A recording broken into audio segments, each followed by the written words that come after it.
pensar o R12, então vai dar um R, uma velocidade fica proporcional à distância. Você precisa realmente ter massa aqui. Então, o que eu entendo é que essa massa que vai aparecer aqui, que está escura, né, que é a matéria escura, e que vai compensar para não dar o raiz sobre R, mas para dar algo que cresce com a distância, ela tem que ser, ela vem de uma densidade de massa multiplicada por 4 terços de πr3. Essa densidade aqui é uma densidade de massa. Você poderia pensar, beleza, mas energia é massa na relatividade. Então apareceria um fator C2 aqui, para poder converter massa, energia em massa. E eu acho que esse dado, se você colocar só energia, você não consegue ter aquilo que vai fazer a velocidade crescer. Então, essa é a minha visão. Mas seria bom, claro, temos que confrontar com alguém da astrofísica. O que eu estou querendo dizer para você é que, se a gente pensar que no lugar da matéria escura, o que eu tenho é uma energia advinda de alta interação, de campos de radiação que possa estar lá, eu acho que isso não é suficiente para te reproduzir a curva experimental. Esse é meu ponto de vista. Eu raciocinaria dentro desse argumento. Agora, a energia também não tem do lado do CM2? Oi?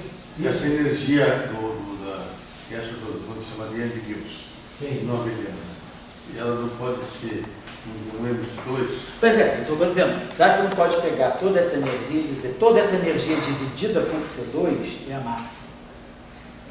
A questão é uma energia. Para você reproduzir a massa que você precisa, você teria que ter uma quantidade imensa de energia aí.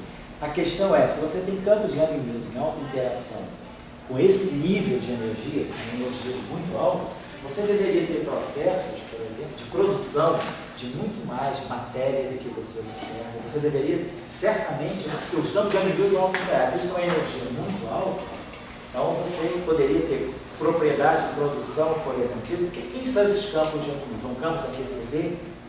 De que tipo de interação tem um jogo? Tá bom, são campos de Young-Mills, beleza.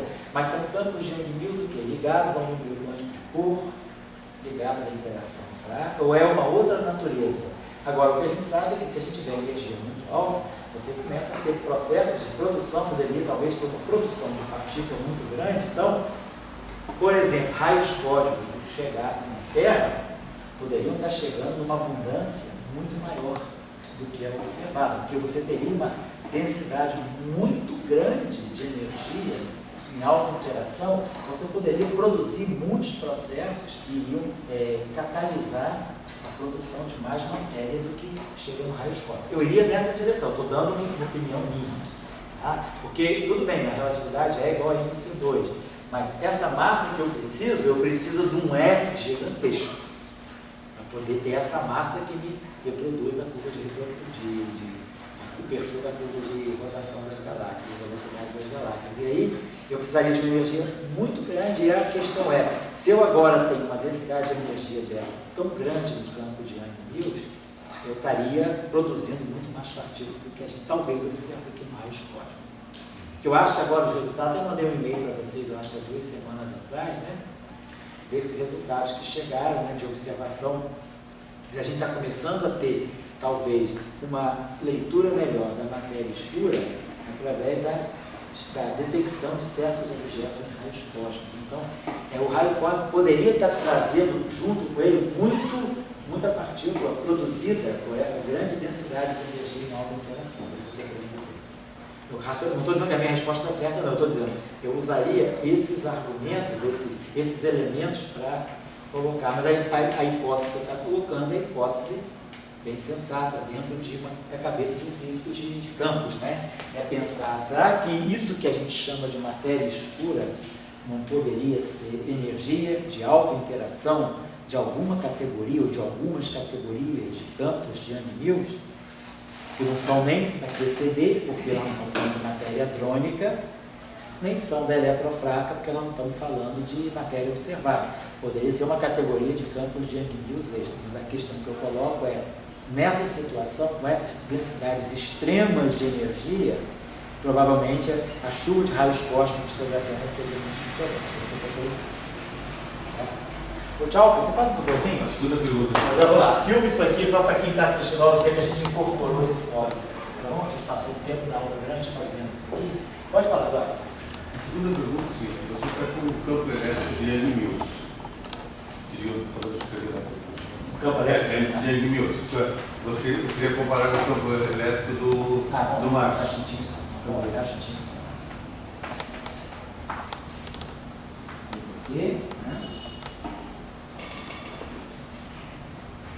Vamos escrever aqui direto, depois a gente passa, só para comparar aqui.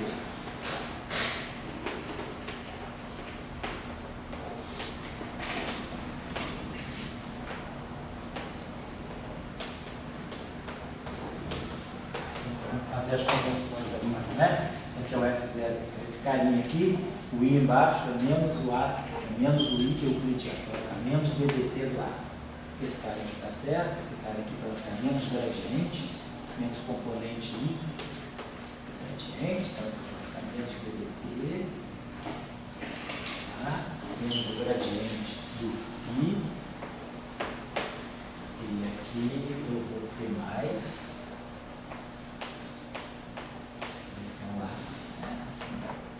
Agora, o campo elétrico de Young-Mills, né? Componente de Young-Mills A vai ser menos o gradiente do potencial, componente A da cada A, né? Menos DDT. Tá? E aqui vai ficar menos G, F, A, e C.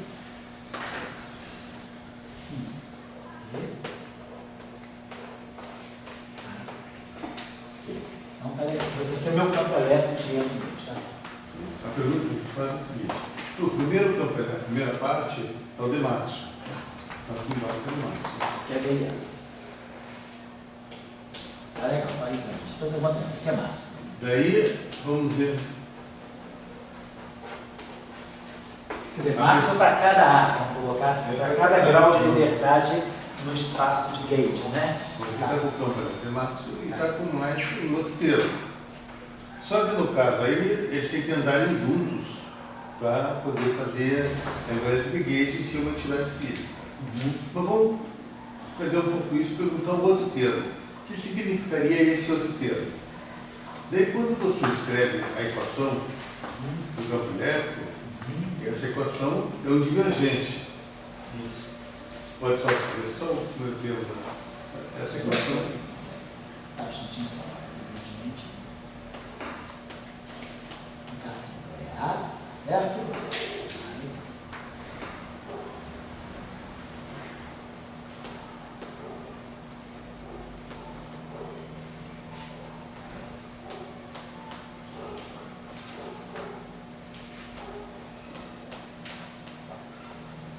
Clicar no mar. Aqui só pode ter um sinal mais ou menos, não sei, pode estar sujeito a um sinal menos. Mas a estrutura é essa, e lembrando que esse cara aqui tem termos quadrados. Então aqui nós temos termos cúbicos, que vem daqui, e aqui nós vamos ter o máximo termo quadrado. Quer dizer, esse E que está aqui é esse aqui. Então esse termo aqui é linear no φ, esse termo aqui é linear no A, e esse termo aqui é quadrático. Mas esse termo aqui vai ser cúbico, porque esse termo aqui vai ser quadrático, esse vai ser quadrado. Quando esse A bater aqui, então, tá legal. Então, nós temos termos cúbicos aqui nessa equação.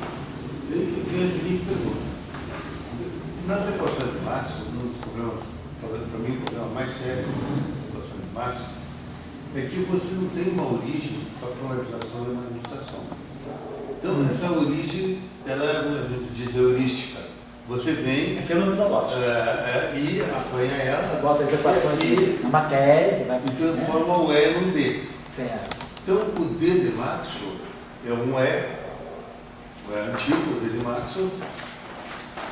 Então, você tem divergente de D lá, tá? Né? D igual a um E. Isso, né? Mais vetor de polarização. Mas uma polarização. E você tem, novamente, a equação divergente de D é igual a alguma coisa.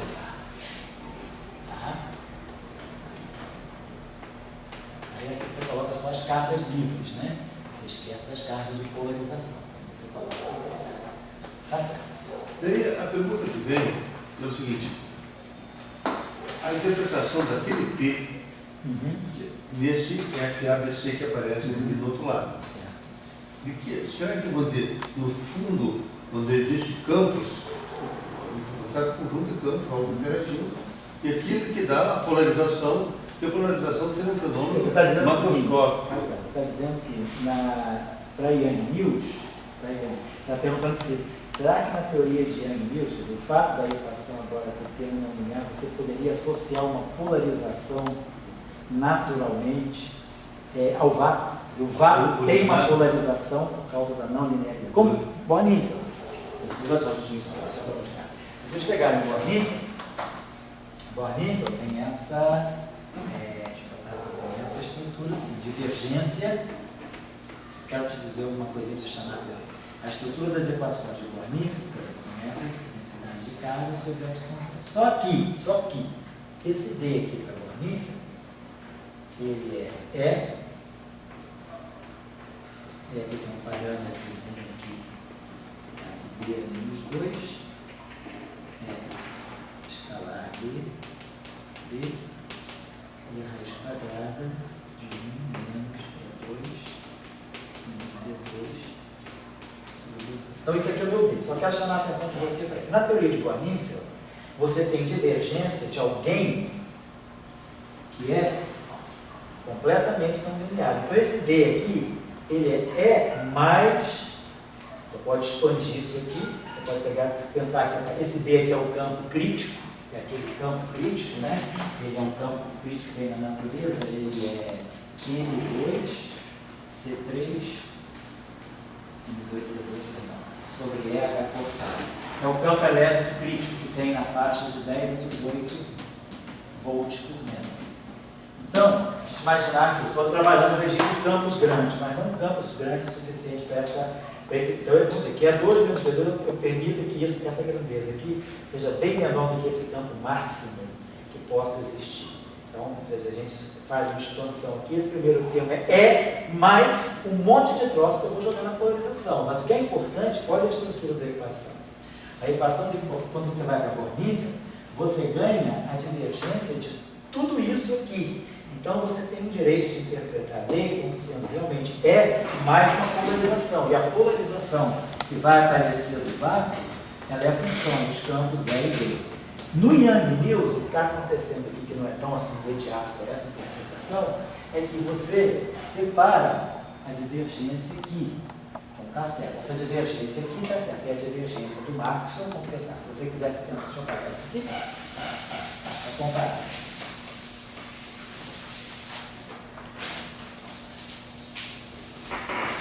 A pergunta é importante. Então, vamos escrever essa equação que a gente escreveu aqui. Vamos pegar o setor maxwelliano. Então, nós vamos ter aqui a divergência. Vamos chamar esse campo aqui. Vamos fazer assim, só para... vamos chamar esse campo aqui, que é o setor, vamos dizer assim, maxwelliano para cada componente A. Vamos chamar esse campinho aqui de... sei lá, vamos chamar de E. Vamos chamar esse campo aqui de... como se fosse um E. Então, eu teria divergência do EA mais, menos, né, G, F, BC, e D, AC.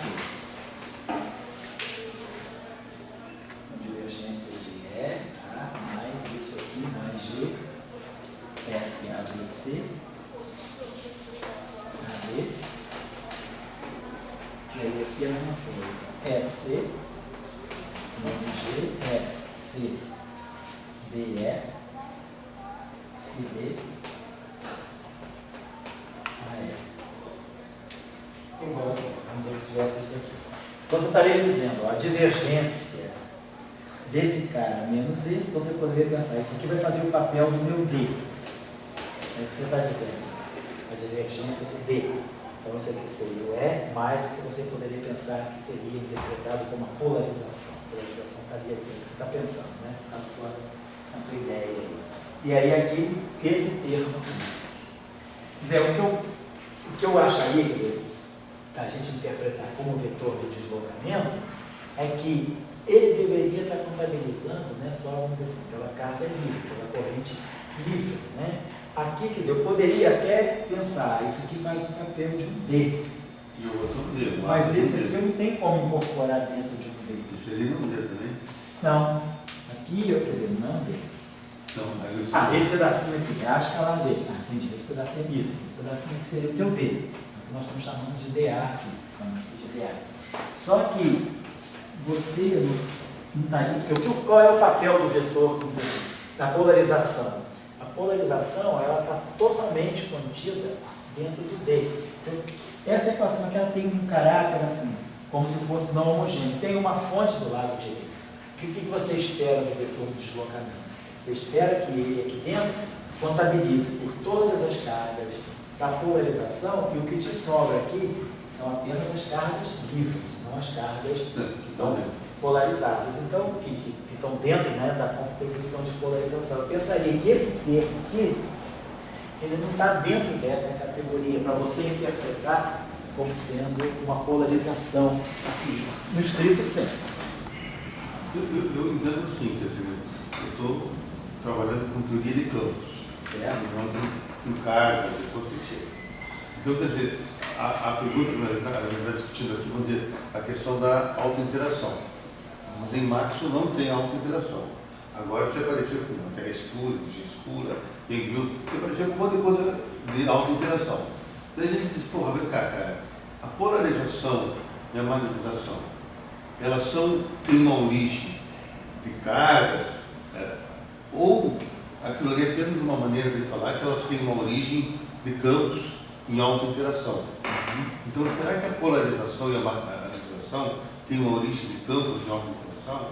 Deve o cara achar e dizer, cara, qual é a simetria de gauge para isso? Você fica assim, né? Porque você não consegue colocar no Maxwell de volta.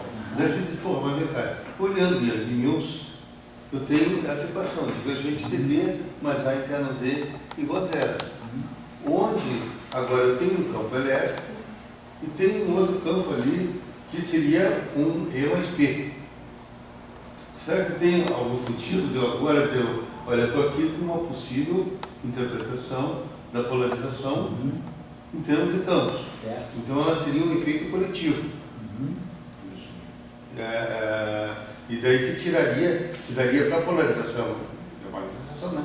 Uma origem de campos, assim, de simetria de gauge, e não, vamos dizer, eu acho que Bohr-Neifeld, de uma certa maneira, já ele já está explicando isso, claro. Porque Bohr-Neifeld te diz que você está no vácuo, você não tem carga nenhuma, mas você tem um vetor de deslocamento, né, obtido a partir do campo elétrico, de uma certa maneira que Bohr-Neifeld prescreve. Então, o que seria, vamos dizer assim, essa polarização do vácuo? O que seria esse efeito não linear, né? Da onde é que isso poderia estar saindo? Qual é a origem vamos dizer, de Bohr-Neifeld? A origem de Bohr-Neifeld seria o quê? Se nós temos, né, você coloca, de uma certa maneira, a carga. Em Maxwell, você coloca a carga se espalha, gera linha de campo e você tem a divergência em cima da carga. O campo cai com 1 sobre R2, R igual a 0, o campo explode. No caso de Chern-Simons, né, quer dizer, a ideia de Chern-Simons, Bohr-Neifeld, quer dizer, a ideia de Bohr-Neifeld quer dizer que você, quando coloca carga livre, né, quer dizer, divergência de D igual a ρ, quando a gente coloca, esquece o setor magnético, né, então quando a gente coloca que a divergência de D é a carga no livre, né? Vamos colocar assim. Então, pelo teorema de Gauss, pelo Gauss, né? Pelo teorema de Gauss, é igual então a Q sobre, acho que é 4πε0, R2. Isso é D. Então, isso é o D. Não importa se é Chern-Simons, se é Bohr-Neifeld, se é Maxwell. Só que a diferença, né, é que para Maxwell, né? Para Maxwell, D é igual a ε0 do vácuo. Isso é Maxwell do vácuo. Então, D igual a ε0 é igual a Q sobre 4πε0 R2. Para Bohr-Neifeld, isso aqui é Maxwell. Para Bohr-Neifeld, D é igual a E sobre a raiz quadrada de 1 E2 sobre. Então, vamos lá, vamos esquecer as 14 aqui vai ficar basicamente 1 sobre R2, né? Levar ao quadrado, isso aqui vai ficar 1 sobre R4. Quando eu levar ao quadrado, isso aqui vai ficar E2 sobre 1 menos E2, né? Sobre D2. Então a gente vai ter 1 menos E2 sobre D2 sobre E2, isso, né? Igual a R4.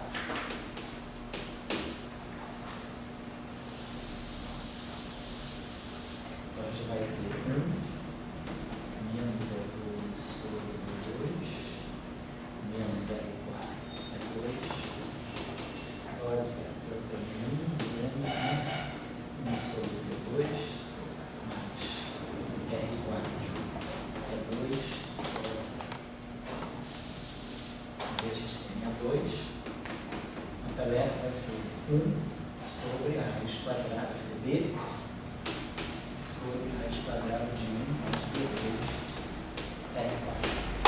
Se R é muito grande, tende a infinito, quer dizer, para campo de distâncias muito grandes, esse termo domina, isso aqui faz 1 sobre R2 e a gente tem um campo elétrico 1 sobre R2. Mas se D for distâncias muito pequenas, R tende a 0, o campo é máximo, né? Então o campo não tende a infinito. Então o nosso campo elétrico seria isso aqui, ele é máximo na origem e depois ele cai colombianamente quando as distâncias são muito grandes. Mas agora o que está acontecendo, né? Está fazendo isso aqui? Porque o campo agora, né, de uma certa maneira, é máximo na origem. Daí, eu tenho uma interpretação. Não sei se você é cientista do CBPF, eu sei. É uma interpretação. Eu não sou cientista do CBPF, eu sou peão do CBPF. É uma interpretação marxista. Fala aí. Eu acho o seguinte, existe uma questão, e por isso que vocês estão adiantados lá pelas doutrinas americanas, então você não vê o coletivo. Quer dizer, no liberalismo você não vê o coletivo. O Marx é uma teoria, vamos dizer, neoliberalista. Ele não tem auto-interação. Essa tal auto-interação, seja qual for o nome que quiser, você pode chamar um coletivo. Aquele ABCD, você botar um meio, explodir, então um grupo de tamanho, porque é uma coisa coletiva. Então você está com uma coisa coletiva. Certo? Então as teorias têm uma coisa, vamos chamar granular, e uma parte coletiva. Só que daí, vamos dizer, o Marx só granular. O ínfio, ele entra com a auto-interação, mas ele não consegue ser marxista. Ele não parece coletivo direito. Aqui, só não vê o marxismo que não quer, porque está ali. Ele está ali escrito uma expressão marxista coletiva. Então, quer dizer, eu acho que essa coisa, aqui a gente está apenas argumentando, assim, você está querendo que a polarização e a marxização tem uma origem marxista ou coletiva na teoria de campos, entendeu? É a questão que a gente está discutindo aqui. Então, vamos dizer, aqui, isso aqui, essa curva que você dá, por que lá vai cair? É porque, trazendo para cá, o marxismo é maior do que indo para lá. Por quê? Bonin é marxista nesse sentido. Quando você está introduzindo a auto-interação, quando você coloca a carga no vácuo à la Maxwell, a carga está sozinha no vácuo. É a carga naquele ponto e acabou. Quando você coloca a carga em Bohr-Nifl está te dando um outro cenário. O vácuo para você, ele tem uma estrutura. Ele já vai mais próximo de Dirac. Vácuo não é o vácuo dos gregos, não é o vazio absoluto. O vácuo ele pode ter uma estrutura, que pode ser matéria e antimatéria. Então, segundo Bohr, quando você coloca a carga ali, você nunca coloca, quer dizer, quando você diz, eu estou colocando a carga no meu vácuo, mas dentro de uma visão não linear do eletromagnetismo, ao colocar a carga no vácuo, você está colocando a carga no meio. O meio existe, o coletivo existe. E essa carga se dilui.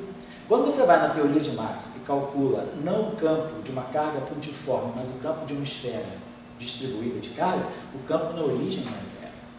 O campo dentro pelo contrário, o campo ele cresce linearmente dentro da distribuição de carga e fora, né, ele vai sobe linearmente, do centro ele é zero, ele sobe a um valor máximo na superfície da esfera e depois ele cai colombianamente quando você está fora da esfera.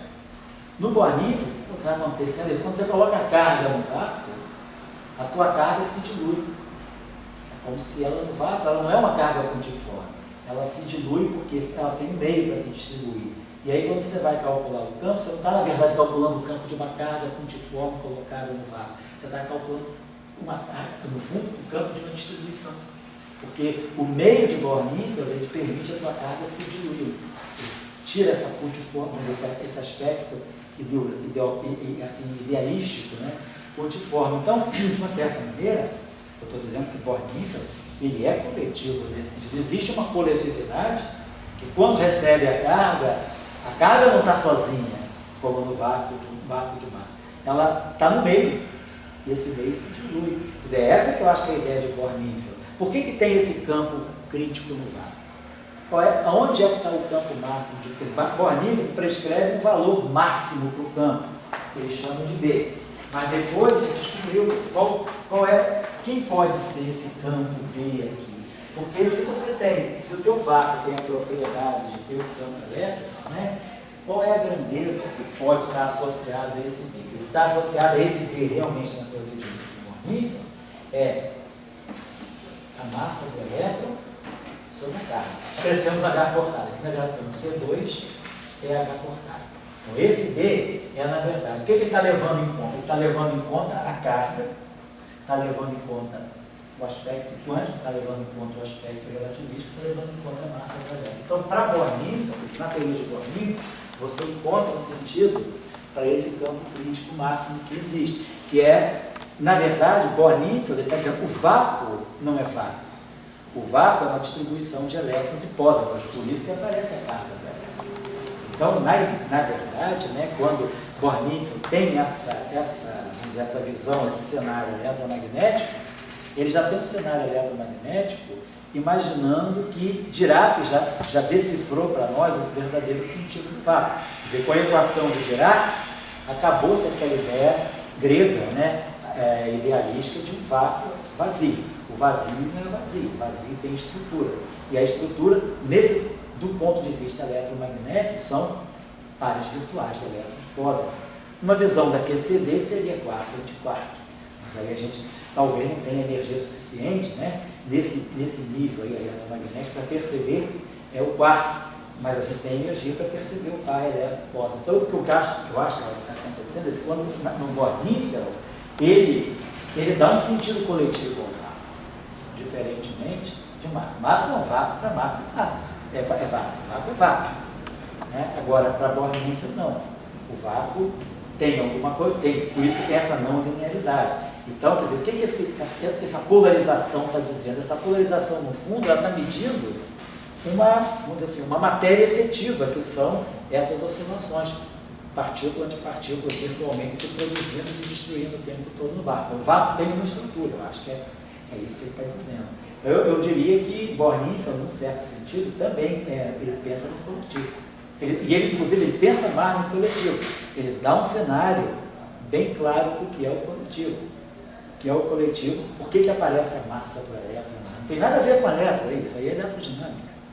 Não tem nada a ver tem a ver com a carga, mas não com a massa do elétron. Por que a massa do elétron aparece?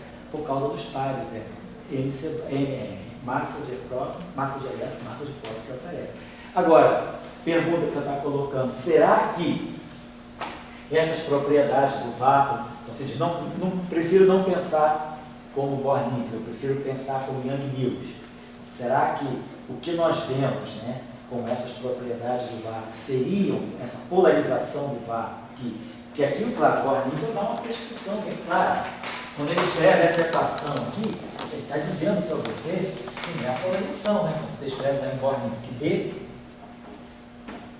é igual a ε0, mais que aqui a gente tira a polarização. E isso aqui é uma coisa assim, mais D menos 2, escalar V, sobre a raiz quadrada de 1 menos E2 menos E2. Então, quando o bornífero está me dizendo isso, ele está me dando uma prescrição para eu tirar a polarização. Então, excluir a polarização a partir daqui. Quer dizer, a polarização ela é a função. Claro, na visão maxwelliana, né, a polarização ela é proporcional ao campo elétrico aplicado. E aí a gente junta o ε0 com essa constante de polarizabilidade para ganhar a permissividade elétrica do meio, que não é um vácuo. Mas você tem uma fenomenologia aqui, você está dizendo que T é linear, não é. Mas se você pegar campos elétricos muito intensos ou com frequências muito altas, a polarização deixa de ser linear. Física de materiais. Se você pegar, submeter um material a um campo elétrico com uma alta frequência, isso aqui cai por terra. Então, dizer que a polarização, quer dizer, que na verdade a gente diz que o E é igual a epsilon, a gente pega esse epsilon zero, aí coloca aqui a constante de polarização, vezes o epsilon zero, isso aqui é T. Eu interpreto esse cara aqui como sendo a polarização, a permissividade. Eu diria que a alta frequência seria o marxismo. A alta frequência, então campos. Se você começa, imagina que você pega um campo elétrico muito intenso. E se você começa, e se você coloca na matéria, submete a matéria a um campo elétrico ou muito intenso, tem uma intensidade crítica, dependendo do material, claramente, ou a um campo elétrico que oscila com uma frequência muito alta, você quebra essa relação. Então a polarização, a polarização deixa de ser a resposta, não é uma polarização proporcional ao campo elétrico. Você pode passar aqui a ter uma folha proporcional a E2 vezes zero.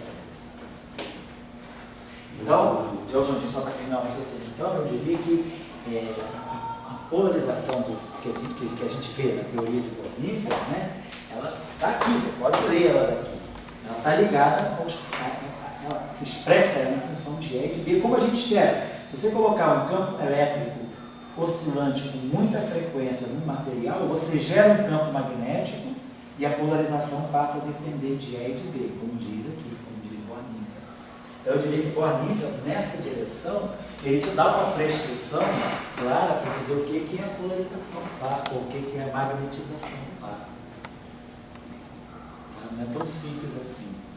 A pergunta básica que você faz é o seguinte: será que você não tem que ter um eletromagnetismo além do granular e coletivo? Uma parte coletiva? A gente está discutindo aqui, olhando ali, embaixo, e já está indicando que tem um coletivo, e esse coletivo da equação ali e Born não são duas coisas diferentes, né? Porque a minha pergunta tem o seguinte: o problema que tem ali é que esse F, ABC, FB, AC, ele tem que estar grudado no E. Para poder se você pudesse, de alguma maneira, desgrudá-lo, assim, você teria um eletromotivo granular, coletivo, mas assim, é o que vai acontecer. Depois você vai ver nas equações que acontece entre eles. Mas se você pudesse partir a princípio do granular mais coletivo, então, quer dizer, só estou dando resumo, porque está falando para muitas pessoas aqui. A gente vê também, apesar das pessoas não conhecem, muita gente pode não conhecer Born, por isso que eu certo silêncio, né? Mas se quiserem falar, pelo amor de Deus. A gente fazer discussões e fazer um resumo. Claro. E no resumo é o seguinte, né? A gente está querendo ver se tem algo além de Maxwell. Isso. Como se gosta de dizer, Maxwell é apenas uma janelinha numa história maior da eletromagnetismo. Então, uma pergunta simples que ele faz: será que tem um eletromagnetismo granular e tem um outro coletivo? O granular está em Maxwell. O coletivo aparece em Born, sem aparece aqui, e talvez esteja aberto para as pessoas pensarem para outras possibilidades. Mas, vamos dizer, a dúvida que a gente disse, naquela forma D igual a E mais P, o E é a parte granular, mas o P é marxista. Não, sei. Então, em alguns casos, até ele é trotskista. Aqui é Bakunin, que é a coisa tão anárquica, né? A esse nível, né? Mas eu diria o seguinte, olha, acho que assim, a reflexão que a gente pode ter também é a seguinte: até que ponto você vamos dizer, até que ponto o Maxwell, né, que estava certo, né, que dado certo pra caramba, mas assim, até que ponto o Maxwell teria conseguido ir para essas questões. É claro que na época de 1865, né, as equações de Maxwell, ainda não se tinha uma visão atômica da matéria, assim, como os átomos sendo formados de núcleos positivos e de núcleos eletrônicos. Naquela época, a ideia era que, máximo, acho que era o modelo de Thomson, né, que era aquela coisa gelatinosa. Então, não se tinha muito essa ideia de polarização. Eu acredito que, talvez, o grande impulso que deu para introduzir essas não linearidades no eletromagnetismo tenha sido a equação de Dirac. Eu acho que quando Dirac deixou claro que ele, vamos dizer assim, praticamente ele unificou, Dirac fez várias unificações, eu diria, se a gente quisesse de uma maneira um pouco talvez mais filosófica, a gente pode ler na equação de Dirac uma unificação dos conceitos de vácuo e de matéria. A gente vê na equação de Dirac, tudo bem, a dualidade onda-partícula está lá, a relatividade mecânica quântica também estão lá, mas eu acho que o Dirac, de uma certa maneira, ele quebrou essa ideia de que o vácuo é uma coisa e a matéria é outra. Ele está dizendo que o vácuo é uma distribuição de matéria que está em constante transformação, em tempo muito curto, de tal maneira que, em média, a gente não consegue pegar as flutuações da matéria. Mas quando o Dirac trouxe a equação dele e falou a interpretação, existe um mar completamente preenchido por partículas de carga negativa e energia negativa, Dirac estava, cara, ele fez uma revolução, ele falou, o vácuo não existe. O vácuo é um infinito de partículas. E aí ele interpreta o pósitron como a falta de uma partícula negativa nesse vácuo. Quer dizer, outra ideia revolucionária, ele interpreta uma partícula como sendo um coletivo. O que é o buraco? O elétron, quer dizer, para Dirac, o elétron físico é o elétron com energia positiva. Mas agora, se você vai nesse mar infinitamente preenchido, arranca um elétron, esse mar todo falta uma carga negativa. Então, esse mar todo se comporta como uma estrutura de carga positiva. Então, ele diz, o buraco, né, a antipartícula, né, que depois ele interpreta como pósitron na segunda quantização, ele está dizendo que esse objeto que é o buraco, que é a carga positiva, na verdade, ele é um conjunto. Ele é um mar infinitamente completo de cargas com energia negativa e ele tira uma carga negativa. Aí fica um buraquinho ali, ele diz, esse buraco aqui se comporta como uma excitação. Tem momento, tem energia e tem uma carga positiva. Quer dizer, é uma visão também, se a gente pensar, muito revolucionária, no sentido de que é o coletivo. Né? Por mais reducionista que Dirac seja, eu acho que nesse momento ele está interpretando, quer dizer, ainda ele não falou do pósitron ainda, mas esse buraco, essa excitação que está na equação dele com soluções de energia negativa, né? Ele interpreta dessa forma, ele está dando uma interpretação super coletiva para uma partícula que é o pósitron. E o vácuo para ele deixou de ser vácuo, quer dizer, com Dirac não há mais vácuo. E aí as pessoas levantaram a cabeça, tudo bem, se não tem mais vácuo, se o vácuo é uma flutuação constante de cargas positivas e negativas, essas cargas positivas e negativas estão gerando campos elétricos e campos magnéticos, vamos dizer, aleatórios. Será que alguma coisa dessa não fica? Então, acho que a ideia de Planifera veio um pouco disso. Quando você coloca a carga agora no vácuo antigo, no vácuo grego, é a carga no vácuo grego. Mas quando você coloca agora a carga no vácuo diraciano, essa carga está interagindo com um mundo de partículas e antipartículas que estão flutuando. Então ela se difunde e aí o campo deixa de ser infinito. Passa a ser o campo de uma distribuição. Quer dizer, a carga é como se você jogasse uma mancha numa folha de papel e ela abrisse. Né?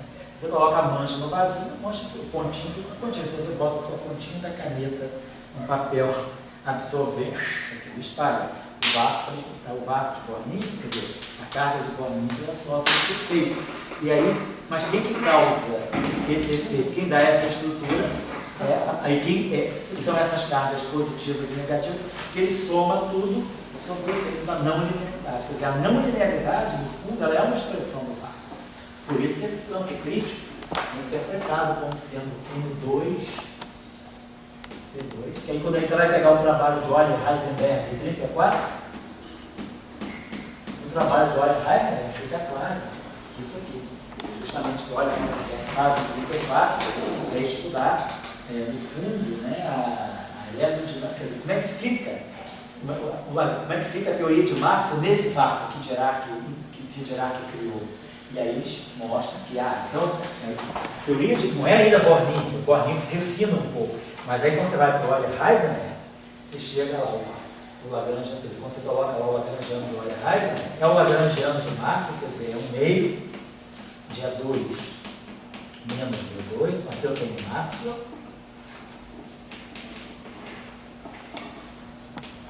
Mas aqui eu tenho um coeficiente, vamos chamar um coeficiente aqui de coeficiente lambda, função desse B, M2C2 sobre RH cortado, que multiplica, é 2 menos B2 quadrado. Então aqui você tem a não linearidade, a parte não linear, que é quártica dos campos. Aí depois o Born-Nifel refina isso, e aí o que o Born-Nifel tem é isso aqui, né? segundo Euler-Heisenberg, né? Então esse Lagrangiano, o que ele é? Esse Lagrangiano é menos 1/4 do f mi ao quadrado, mais esse lambda de B aqui, essa constante, uma combinação aqui, que é f mini ao quadrado.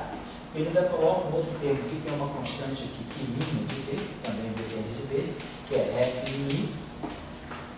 t ao quadrado. Então esse é o Lagrangiano de Euler-Heisenberg. Ele é completamente quártico, né? Ele é quártico. Depois Born-Nifel, Born-Nifel diz que o Lagrangiano não é esse aqui, mas ele tem, quer dizer, isso aqui é a primeira ordem na expansão do Lagrangiano. Isso aqui em 34. E o Born-Nifel? O Born-Nifel é um pouquinho, nessa época, quase quanto é? 35, por aí. Ele é 34, não é?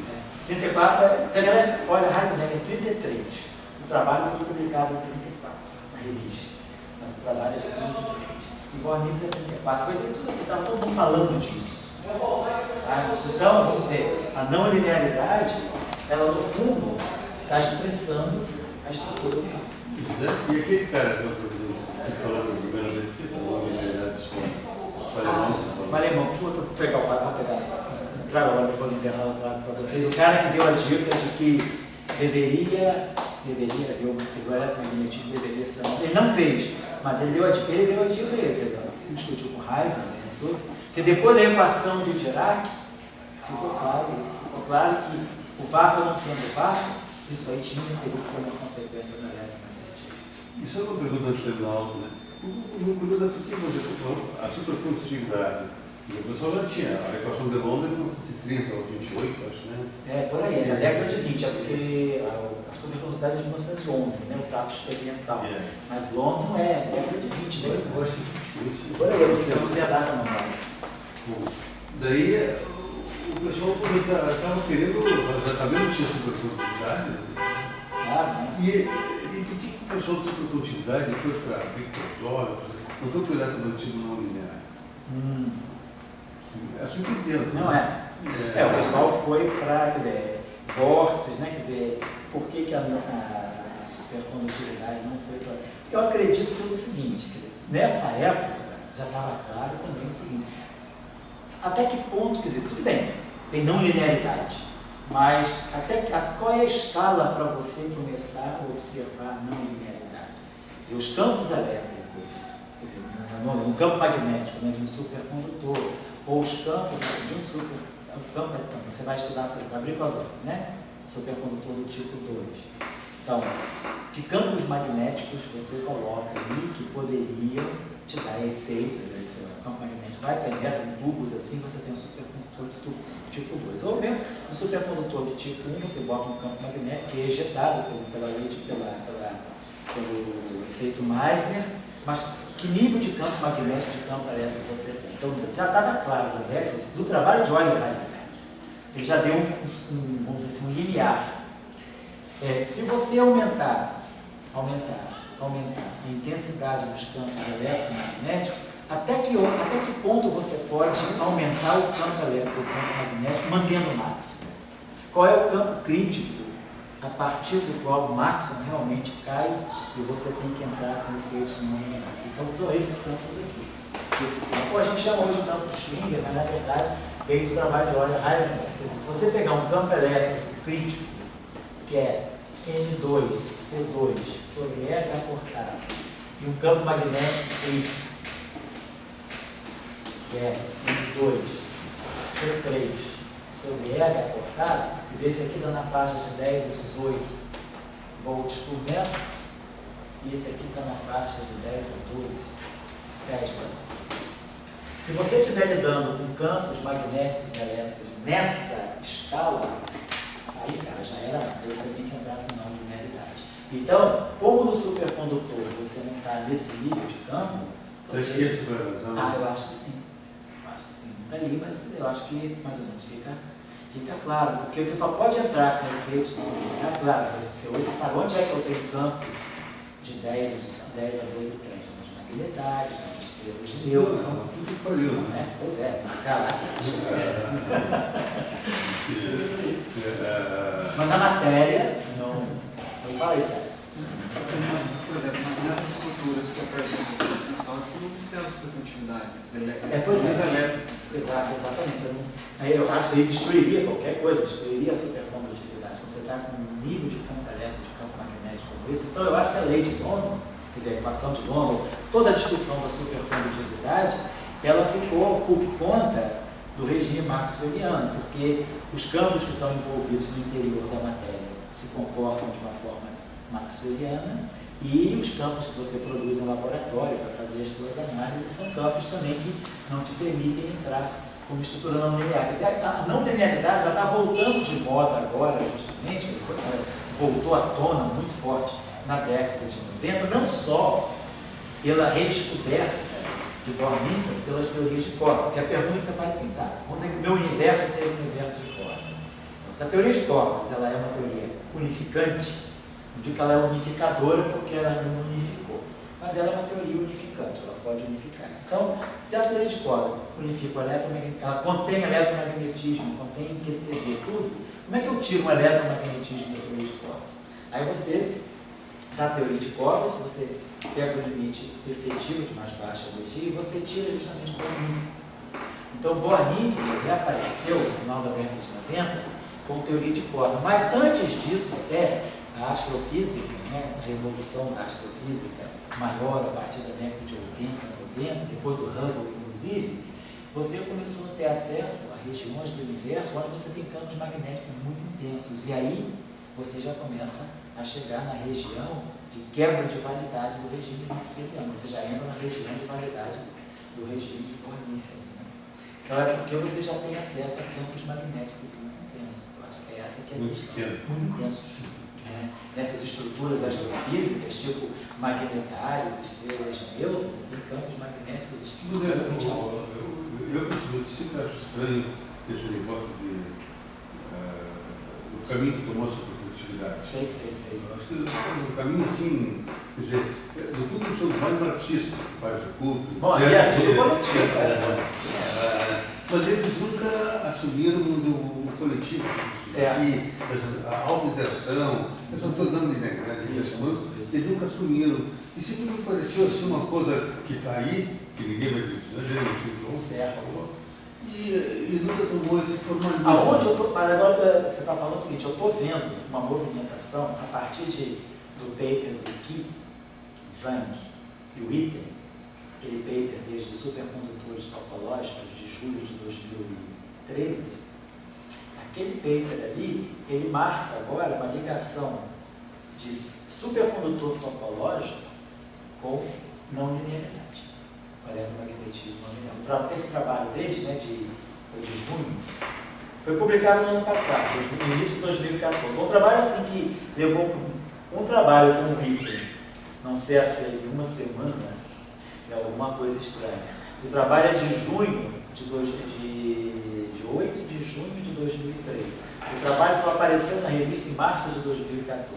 para o paper do item ficar 8 meses na mão de referir, é porque o resultado é forte nesse sentido, né? E esse trabalho é interessante porque ele faz, quer dizer, junto com... Na verdade, a gente sabe que quem estava na luta, quer dizer, eles puxaram o item, foi o Kitzham. O Kitzham estava nessa discussão de efeito super isolante topológico, de strange methods, né, de similares estranhos, eles estavam escrevendo já Physical Reviews of Modern Physics, então os caras estavam militando nisso. E eu acho que eles conseguiram motivar o item, e o item escreveu esse trabalho com eles, né, que é sobre uma possível maneira de você formular uma teoria de campos para supercondutores topológicos, que na verdade ainda não apareceram no laboratório. Tem vários candidatos. Os isolantes topológicos já foram construídos, mas os supercondutores não.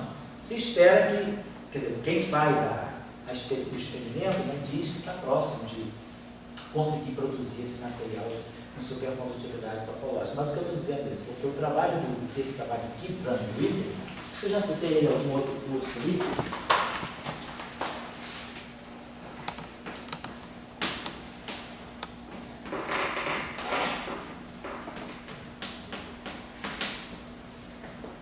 esse trabalho aqui, ele faz uma relação entre eletrodinâmica em 5 dimensões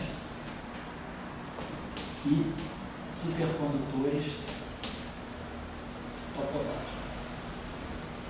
E eles constroem o modelo que eles constroem para descrever esses isolantes topológicos é uma teoria não linear, eletromagnética não linear.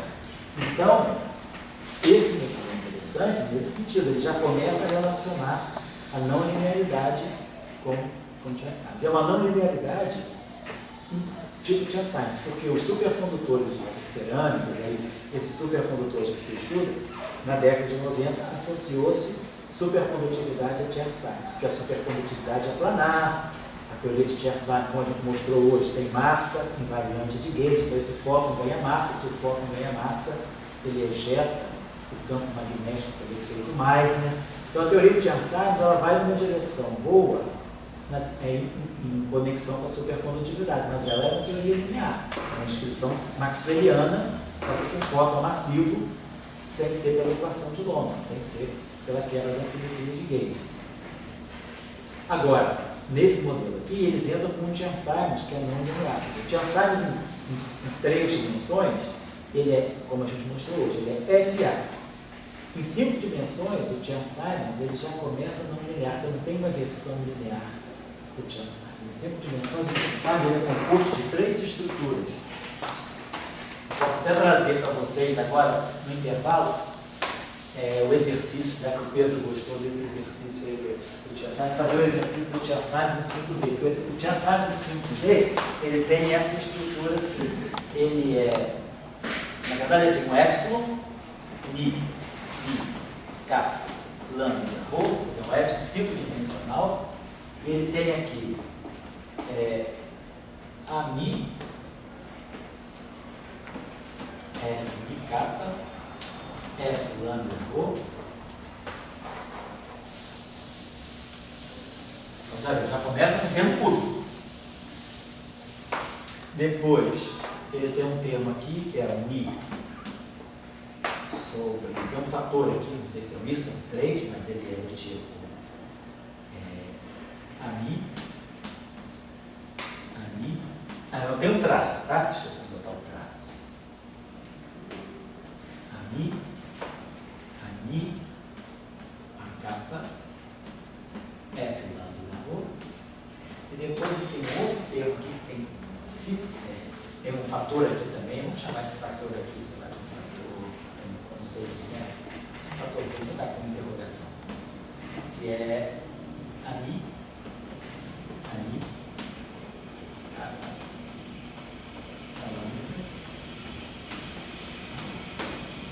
então é um termo, esse é o Chern-Simons em 5 dimensões. Então é um termo que já é cúbico. Ele não tem nem lagrangiano quadrático. Em 3 dimensões, o Chern-Simons não abeliano, como a gente mostrou hoje, né? Em 3 dimensões, ele é epsilon, mi e k. A mi, f, mi, k. O f, mi, k, né? E aí tinha aquele termo que nós chamamos de 2i sobre 3, ami, ak. Então, tem um termo quadrático. Então, ele tem um limite abeliano, tranquilo. Isso aqui é dmi abelianamente falando, isso aqui é 0, isso aqui é dmi ak menos dk ani. Você tem um termo quadrático, né? Apesar de ter uma derivada só. Aqui não, nesse caso abeliano, ele é cúbico. Então ele é um termo altamente não linear. Então esse termo aí é que eles usam para discutir a física desses supercondutores chamados topológicos. Então já tem essa movimentação. Se descobrir, se construir experimentalmente esse supercondutor topológico, provavelmente essa descrição, esse material vai na direção já de um eletromagnetismo linear. Certo?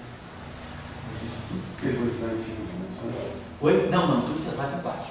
O interessante dessa ideia é que o modelo em 4, o supercondutor topológico, ele é tridimensional, quer dizer, ele é 1 mais 3, mas você consegue recuperar a física dele a partir de 5 dimensões. Muito interessante, é uma construção. Que é dimensão topológica? Oi? Essa dimensão extra é uma dimensão compacta. Na verdade, é uma dimensão. É tipo Kaluza-Klein. Mas você tem uma física, mas a tua física ela não é em 5 dimensões, ela é em 4 dimensões, é 1 mais 3. Então é bem interessante essa construção. Então já vai nessa direção de um supercondutor, mais na direção da não linearidade, tá certo? E claro, a gente tem aqui, também hoje eu vou dar aula com protônico, não sei, então é o seguinte, eu vou dar mais um pouquinho e a gente dá uma parada aí para hoje, tá? Para quebrar agora e depois voltar às 7, não sei o quê. Então nós vamos dar uma terminada rápida aí. Professor, só um comentário, voltando aqui na matéria escura, claro que não tem que dar resposta, mas além da questão da massa para a curva de rotação, o que tem que ser muito grande, tem que lembrar que a matéria também entra no modelo lá atrás, na hora de formar a estrutura e começar a aglomerar. Então, se tem matéria escura quente ou fria, entra isso. Então, tem que ver até que ponto a interação conseguiria dar conta disso lá atrás. Quando a escala era diferente, a densidade de fótons era diferente, então o ambiente era muito mais, digamos assim, não linear do que digamos agora. A não linearidade deveria ser muito mais forte. Porque o que o Gismar está falando é isso. É que também, além de hoje, a gente vê a matéria escura, quer dizer, induzir a matéria escura pela curva de rotação de galáxia, na verdade, a matéria escura pode ter sido também responsável pela formação de grandes estruturas. E aí, você conseguiria formar essas estruturas apenas a partir de energia de campos em alta interação, quer dizer, um outro dado fenomenológico para se pensar, para se, vamos dizer assim, para objetar essa turbulência, para confrontar com essa turbulência. Mas vou pedir para vocês dizerem 5 minutinhos que eu tenho que fazer uma ligação lá em casa, aí já vamos. São 6 e... Não, dá uns 6h35, 5 minutinhos só de um relax e a gente termina a série.